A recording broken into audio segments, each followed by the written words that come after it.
Hello నమస్తే. దేశవ్యాప్తంగా అత్యంత ఆసక్తిని, ఉత్కంఠని రేపిన బీహార్ ఎన్నికల ఫలితాలు ఎలా ఉండబోతున్నాయి అనేది ఎగ్జిట్ పోల్స్ నిన్న వచ్చాయి. నిన్నటితో ఎన్నికలు ముగిశాయి. 2 దశల్లో ఎన్నికలు జరిగాయి. 2 దశల ఎన్నికలు నిన్న సాయంత్రంతో ముగిసిన నేపథ్యంలో అనేక సంస్థలు ఎగ్జిట్ పోల్స్‌ను ప్రకటించాయి. ప్రకటించిన ప్రధానమైన ఎగ్జిట్ పోల్స్ అన్నీ కూడా అక్కడ ఎన్డీఏ తిరిగి మళ్ళీ అధికారంలోకి రాబోతుంది అనే విషయాన్ని స్పష్టం చేశాయి. అక్కడ మహాగఠబంధన్ మళ్ళీ ఓటమి చవిచూడక తప్పదు అనే విషయాన్ని కూడా స్పష్టం చేశాయి. ఆర్జేడీ అధ్యక్షుడు తేజస్వి యాదవ్ నేతృత్వంలోని ఆర్జేడీ, అలాగే కాంగ్రెస్ పార్టీ, లెఫ్ట్ పార్టీలు కలిసి అక్కడ ఎన్నికల్లో పోటీ చేశాయి. 20 ఏళ్లుగా నితీష్ కుమార్ నేతృత్వంలోని ప్రభుత్వం బీహార్లో నడుస్తోంది. సో ఈ నేపథ్యంలో ఈసారి ఎట్టి పరిస్థితుల్లోనూ అధికారంలోకి వస్తామనే ధీమా మహాగఠబంధన్లో కనిపించింది. ఈ నేపథ్యంలో జరిగిన ఎన్నికల్లో అక్కడ వన్ సైడెడ్గా ఎన్డీఏ విజయం సాధించబోతున్నట్లుగా ఎగ్జిట్ పోల్స్ చెప్తున్నాయి. సో ఎగ్జిట్ పోల్స్ ఎలా ఉంటాయో చూడాలి. నిజానికి గడిచిన ఎన్నికల సందర్భంగా 2020లో జరిగిన ఎన్నికల్లో అక్కడ హోరాహోరీ ఫైట్ చూసాం. 110 స్థానాలతో అక్కడ ఆర్జేడీ నేతృత్వంలోని కూటమి, అలాగే 125 స్థానాలతో ఎన్డీఏ అక్కడ ఎన్నికల ఫలితాలు సాధించాయి. సో కేవలం తక్కువ మార్జిన్తో అక్కడ ఆర్జేడీ నేతృత్వంలోని కూటమి అధికారానికి దూరమైంది గడిచిన ఎన్నికల్లో. సో అప్పుడు కాంగ్రెస్ పార్టీకి అధికంగా 73 స్థానాలు ఇస్తే కేవలం 19 స్థానాల్లోనే కాంగ్రెస్ పార్టీ గెలిచింది. కాంగ్రెస్ పార్టీ అక్కడ ఎక్కువ స్థానాలు తీసుకోవడం ద్వారా అధికారానికి ఆర్జేడీని దూరం చేసింది. ఇలాంటి చర్చ ఆ సందర్భంలో చూసాం. సో ఈసారి అటువంటివి లేకుండా కాస్త జాగ్రత్త పడ్డారు. 60 స్థానాలకి కాంగ్రెస్ పార్టీని పరిమితం చేశారు. సో కలిసి ఎన్నికలకు వెళ్తున్నాం, గ్యారంటీ గెలుస్తాం, ప్రమాణ స్వీకారానికి సంబంధించిన డేట్ని కూడా తేజస్వి అనౌన్స్ చేశారు. దానికంటే ముందు బీహార్లో సర్పేరుతో ఓటర్ల జాబితా సవరణ చేయడం, 60 లక్షల మందికి పైగా ఓటర్లు తొలగించారు. సో ఈ ఓట్ల తొలగింపు అంశం, ఓట్ చోరీకి సంబంధించిన అంశాన్ని కాంగ్రెస్ పార్టీ ఎజెండాగా చేస్తూ వచ్చింది ప్రధానంగా. సో ఓట్ల చోరీకి సంబంధించిన ఎజెండాని ప్రజలు పట్టించుకోలేదు అనే విషయం బీహార్ ఎన్నికల ఫలితాల్లో ఎగ్జిట్ పోల్స్ కనుక ఎగ్జాక్ట్ పోల్స్ అవుతే భావించాల్సి ఉంటుంది. సో అక్కడ కాంగ్రెస్ పార్టీ నేతృత్వంలోని కూటమి తీసుకున్న ఎజెండా రాంగ్ ఎజెండాగా ప్రూవ్ అయినట్లుగా అర్థం చేసుకోవాలి ఫలితాలు కనుక ఇలాగే ఉంటే. ఎన్డీఏ మొదటి నుంచి చాలా ధీమాగా ఉంది అక్కడ గెలుపుకు సంబంధించి. సర్పేరుతో కాంగ్రెస్ పార్టీ ఎంత గొడవ చేస్తున్నప్పటికీ దాన్ని ఏమాత్రం పట్టించుకున్నట్లుగా, దాన్ని అడ్రస్ అయినట్టుగానే ఎన్డీఏ బిహేవ్ చేస్తూ వచ్చింది. సేమ్ టైం అక్కడ ఎన్నికల్లో గెలవడానికి సంబంధించిన స్ట్రాటజీస్ చేస్తూ వచ్చింది. జన్ సురాజ్ పార్టీ పేరుతో ఒక పార్టీ ప్రభుత్వ వ్యతిరేక ఓటును చీల్చేసింది. ఎంఐఎం పార్టీ 30కి పైగా స్థానాల్లో ప్రభుత్వ వ్యతిరేక ఓటును చీల్చడానికి సంబంధించిన ఏర్పాట్లు చేసింది.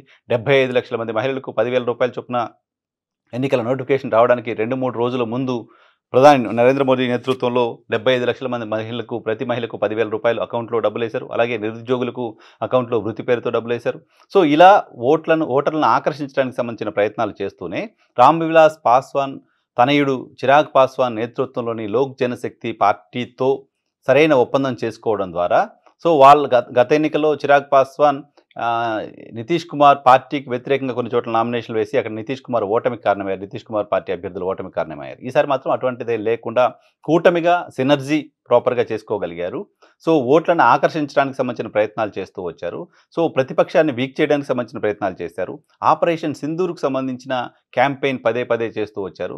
రాహుల్ గాంధీ పాకిస్తాన్ కోసం పనిచేస్తున్నారు లాంటి మాటలు మాట్లాడుతూ వచ్చారు. సో ఇవన్నీ కూడా ఎన్డీఏ విజయానికి సంబంధించిన ట్రంప్ కార్డ్ స్లోగన్స్గా కనపడ్డాయి. ఎజెండా ఫిక్స్ చేయడంలో, ఎన్నికల ముందు ఎజెండా ఫిక్స్ చేయడంలో కాంగ్రెస్ పార్టీ, ఆర్జేడీ ఫెయిల్ అయ్యాయా అనే ఒక ఇంప్రెషన్ అయితే కనపడుతుంది. మెజారిటీ ప్రజలు బీహార్ రాష్ట్రంలో ఏ సర్వే చూసినా, ఎన్నికలకు ముందు వచ్చిన అనేక సర్వేలు చూసాం, ఏ సర్వే చూసినా ముఖ్యమంత్రిగా ఎవరు ఉండాలి అనే దానికి సంబంధించి ప్రశ్న అడిగితే మొదటి స్థానంలో తేజస్వి యాదవ్ మాత్రమే ఉన్నారు. ఏ సర్వే చూసినా, ఏ ఏజెన్సీ చేసిన సర్వేలోనైనా 34-36% మంది పైగా ప్రజలు తేజస్వి ముఖ్యమంత్రిగా ఉండాలని కోరుకుంటున్నట్టుగా వెల్లడైంది. నితీష్ కుమార్ ఆ తర్వాత 20-25% మాత్రమే ప్రజల ఓట్లు తీసుకోగలిగారు ముఖ్యమంత్రి స్థానానికి సంబంధించి. సో ముఖ్యమంత్రిగా తేజస్వి ఉండాలని కోరుకుంటున్నప్పటికీ కారణం ఏంటో తెలియదు. ఎక్కడ ఫెయిల్ అయ్యారో ఇంకా పూర్తిగా రిజల్ట్ వచ్చిన తర్వాత అనలైజ్ చేసే పరిస్థితి ఉంటుంది. ప్రాపర్గా నంబర్స్ అవన్నీ ఉంటాయి కాబట్టి. సో ముఖ్యమంత్రి కావాలి తేజస్వి యాదవ్ అని ప్రజలు కోరుకుంటున్నప్పటికీ కూటమే తేజస్వికి గుదిబండగా మారుతోంది. అలాంటి ఇంప్రెషన్ ఎగ్జిట్ పోల్స్ చూసినప్పుడు అర్థమవుతోంది. ఎజెండా ఫిక్స్ చేయడంలో, అక్కడ ప్రజలకు సంబంధించిన మూడ్ ఏంటి అనే దాన్ని బట్టి ఎజెండా ఫిక్స్ చేయడంలో ఎన్డీఏ సక్సెస్ అయినట్టు కనపడుతోంది. అక్కడ ప్రజల మూడ్తో సంబంధం లేకుండా దేశ ప్రజల మూడు, దేశవ్యాప్తంగా మోదీని టార్గెట్ చేయడం అనే దాన్ని బేస్ చేసుకొని కాంగ్రెస్ పార్టీ ఎజెండా ఫిక్స్ చేసినట్లుగా కనపడుతోంది. అది బీహార్ ప్రజల్ని ఏమాత్రం కదిలించలేకపోయింది, బీహార్ ప్రజల్ని మాత్రం అట్రాక్ట్ చేయలేకపోయింది. ఇలాంటి ఇంప్రెషన్ కలుగుతుంది. నిజానికి ఓట్ చోరీ యాత్రకు సంబంధించి రాహుల్ గాంధీ క్యాంపెయిన్ చేస్తున్న సందర్భంగా 15 రోజుల పాటు అక్కడ యాత్ర చేసిన సందర్భంగా చాలా పెద్ద ఎత్తున స్పందన చూసాం. చాలా పెద్ద ఎత్తున స్పందన చూసాం. అటువంటి స్పందన ఓట్ల రూపంలోకి ఎందుకు తెచ్చుకోలేకపోతున్నారు అనేది కూడా ఒక ప్రశ్న అయితే 65 లక్షల మంది ఓట్లను తొలగించారు కాబట్టి మేము ఎన్నికలకు పోమనే మాట మాట్లాడలేకపోయారు. ఈవీఎంలు ఉన్నాయి కాబట్టి ఎన్నికలకు పోలేమనే మాట మాట్లాడలేకపోయారు. సో ఇవన్నీ ఉన్నప్పటికీ ఎన్నికల ప్రక్రియలోకెళ్ళి ఇప్పుడు ఎన్నికల్లో గెలిచిన తర్వాత, ఎన్నికల్లో ఓడిపోయిన తర్వాతో మళ్ళీ ఈవీఎంలకు సంబంధించిన చర్చ, ఇంకో చర్చో ఇప్పుడు కాంగ్రెస్ పార్టీ చేసినా, ఇప్పుడు ఆర్జేడీ చేసినా ప్రజలు పెద్దగా బిలీవ్ చేసే పరిస్థితి ఉండదు. సో కాంగ్రెస్ పార్టీ, ఆర్జేడీ ఒకసారి రివైవ్ చేసుకోవాల్సిన అవసరం ఉంటుంది. ప్రధానంగా కాంగ్రెస్ పార్టీ ప్రతిపక్ష నేతగా ఉన్న రాహుల్ గాంధీ ఎజెండా ఫిక్స్ చేయడంలో ఫెయిల్ అవ్వడం కారణంగా, ఎజెండా ఫిక్స్ చేయడంలో తీసుకుంటున్న ఇన్పుట్స్‌లో లోపం కారణంగా జరుగుతున్న నష్టంగా వాళ్ళు గుర్తించాల్సిన అవసరం ఉంది. సో ఎగ్జిట్ పోల్స్ గురించి మనం మాట్లాడుకుంటున్నాం. ఎగ్జిట్ పోల్స్‌లో ఒక్క ఎగ్జిట్ పోల్ కూడా అక్కడ ఎన్డీఏ ఓడిపోతుందనే మాట చెప్పలేదు కాబట్టి ఆల్మోస్ట్ ఫలితం పైన పెద్దగా అంబిగ్విటీ ఉండాల్సిన అవసరం లేదు. ఫలితం గ్యారంటీగా ఎన్డీఏకి అనుకూలంగానే ఉండబోతుంది కాబట్టి ఫలితాలు వచ్చిన తర్వాత దీనికి సంబంధించిన మరింత సమగ్ర విశ్లేషణ చూద్దాం.